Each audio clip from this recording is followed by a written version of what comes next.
जय जिजाऊ जय शिवराय बांधवांनो. जो स्वयंघोषित ओबीसीचा नेता आहे त्याच्या सहकार्याने सांगितलं, जिथं खोके तिथं हाके हा असतो म्हणे. खोके घेऊन आंदोलन करणारा आणि समाजामध्ये तेढ निर्माण करणारा हा हाके. त्याच्यानंतरचा तो बगरमिशाचा नवनाथ वाघमारे असे ओबीसीमध्ये आणि मराठामध्ये भांडणं लावण्याचं काम सध्या करत आहेत. तर त्यांच्याकडे लक्ष न देता आपल्या मराठा समाजाने आपले एकजुटीनं एक ताकदीनं आपल्याला मुंबईकडे कूच करायचे आहे आणि आरक्षणाची लढाई आपल्याला जिंकायचीच आहे आणि आरक्षणाचा गुलाल आपल्याला लावून परत यायचा आहे. मनोजदादा जरांगे पाटलाच्या पाठीमागे आपल्याला ठामपणे उभं राहायचं आहे. असे एक कितीही येतील स्वयंघोषित, त्यांना लक्ष द्यायचं नाही.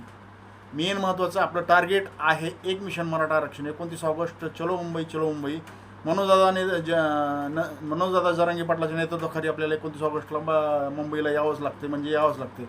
चॅनलला नवीन असाल तर सबस्क्राईब करा, शेअर करा, प्रत्येक मराठा बांधवापर्यंत हा व्हिडिओ पोहोचती करा. चलो